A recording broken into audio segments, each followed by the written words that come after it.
Hello, this is Jake from Martian Mall Cop Studios, and today I've got something awesome for you. Today I'm going into the design theory behind holdouts and free roam infection. This may also be useful for linear infection, all types of infection, so stick around. Quick disclaimer here, this is my way of designing infection maps, and if you have your own way of design theory, that's great. I'm not going to force you to use mine.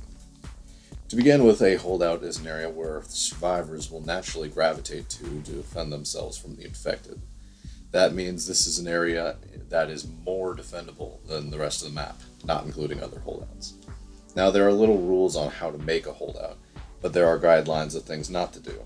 A holdout can have any number of entrances, but depending on the number of entrances and the distance from those entrances, the holdout will be either easier or harder to hold.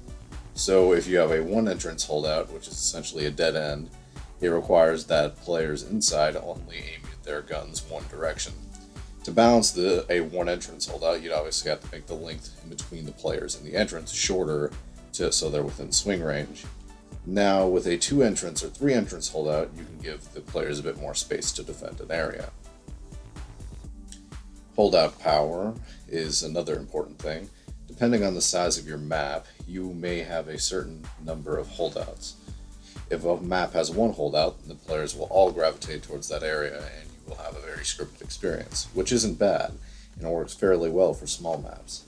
If a map has multiple holdouts, however, you have to choose whether you make certain holdouts in your map stronger than others and how to balance that. You can either make one holdout better than the others, but make it have little ammunition or various other negatives. Or you can make it so that all of your holdouts are equally viable in various situations. By the way, you can potentially design infection maps where there are no holdouts. It's definitely possible. They would have little power positions. You have to keep that in mind. Verticality in holdouts is incredibly important. Verticality simply does not mean make your maps taller. Verticality is the interaction between players on different vertical levels. A flat holdout, regardless of however many entrances, will get boring if you only have to look on a horizontal plane. To make a holdout more interesting, allow for infected approaches at the holdouts to come from different elevations, not just the same. For instance, a flat L-shaped holdout has the players simply stand in a corner and look left and right. Sorry to say this, but just straight looking left and right is kind of boring. You want to be able to add some vertical engagements towards that L and change the vertical shape while keeping the horizontal shape. It'd just be more exciting in general. Sight lines are very important in how you set up your holdout. In your maps, you should want your players to actually move around in your holdouts somewhat. The way to do this is restricting sight lines. For instance, let's say you have a simple L holdout. And now, if you add an inclined hill on one side, players will have to push up that hill to shoot at the enemies from the other side.